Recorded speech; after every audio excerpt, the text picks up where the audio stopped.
भारत में मिट्टी के प्रकार, विशेषताएं और वर्गीकरण।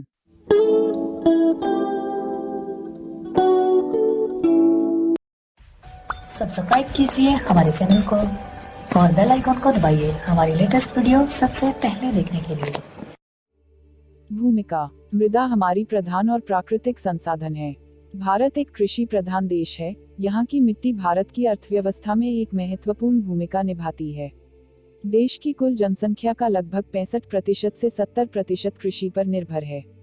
हमारे उद्योग मुख्य रूप से कृषि आधारित उद्योग हैं।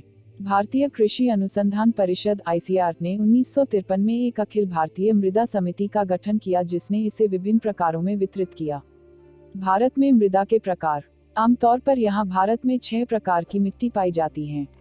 1. जलोढ़ मिट्टी। 2. रेगुर या काली मिट्टी। 3. लाल मिट्टी। 4. लेटराइट की मिट्टी। 5. रेगिस्तानी मिट्टी। 6. पर्वतीय मिट्टी। 7.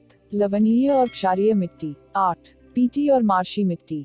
1. जलोढ़ मिट्टी। समुद्र और नदी द्वारा सामग्री के जमाव को जलोढ़क कहा जाता है और जलोढ़क मिट्टी के जमाव के कारण निर्मित हुई मिट्टी को ही जलोढ़ मिट्टी कहा जाता है।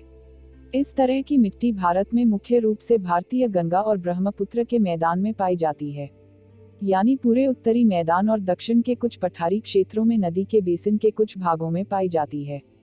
यह मिट्टी महानदी, गोदावरी, कावेरी और कृष्णा के डेल्टा में भी पाई जाती है। जलोढ़ की मिट्टी को मोटे तौर पर 2 प्रकार में वर्गीकृत किया जा सकता है, अर्थात नई जलोढ़ मिट्टी खादर और पुरानी जलोढ़ मिट्टी भांगर। पुरानी जलोढ़ मिट्टी नदी से दूर थोड़ा ऊंचा क्षेत्रों में पाई जाती है और ये मिट्टी चिकनी और चिपचिपी होती है। नई जलोढ़ मिट्टी नदी की बाढ़ के मैदान में पाई जाती है और यह पुरानी जलोढ़ मिट्टी की तुलना में बहुत अधिक उपजाऊ होती है। फसलें उगाई जाती हैं। जलोढ़ मिट्टी अनाज, कपास, तिलहन और गन्ने की तरह की रबी और खरीफ की फसल के लिए उपयुक्त होती है। 2. रेगुर या काली मिट्टी। रेगुर या काली मिट्टी महाराष्ट्र, गुजरात, मध्य प्रदेश व मुख्य रूप से मालवा के लावा पठार पर बड़े पैमाने पर विकसित हुई है और यह ज्वालामुखियों की गतिविधियों के कारण बनती हैं। ये मिट्टी बहुत उपजाऊ है और इसमें चूने का एक उच्च प्रतिशत और पोटाश की एक मध्यम मात्रा होती है। इस प्रकार की मिट्टी विशेष रूप से कपास की खेती के लिए अनुकूल है और इसलिए कभी कभी इसे काली कपास मिट्टी भी कहा जाता है।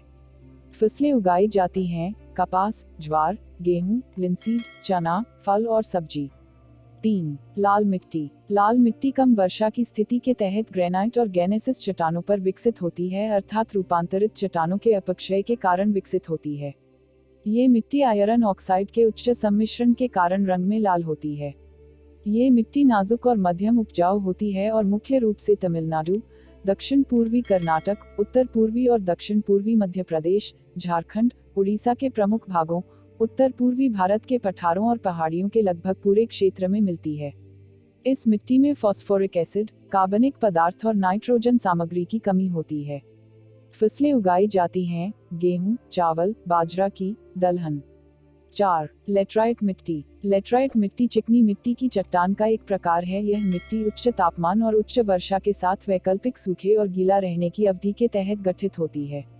लेटराइट और लेटेरिटिक मिट्टी दक्षिण महाराष्ट्र, केरल और कर्नाटक में पश्चिमी घाट, ओडिशा में कुछ स्थानों पर, छोटा नागपुर के छोटे भागों में और असम, तमिलनाडु, कर्नाटक के कुछ हिस्सों में और पश्चिमी पश्चिम बंगाल में, विशेष रूप से बीरभूम जिले में पाई जाती हैं।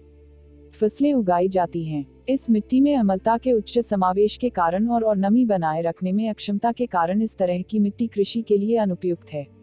5. रेगिस्तानी मिट्टी। इस प्रकार की मिट्टी राजस्थान, हरियाणा और दक्षिण पंजाब में पाई जाती है और यह रेतीली होती है।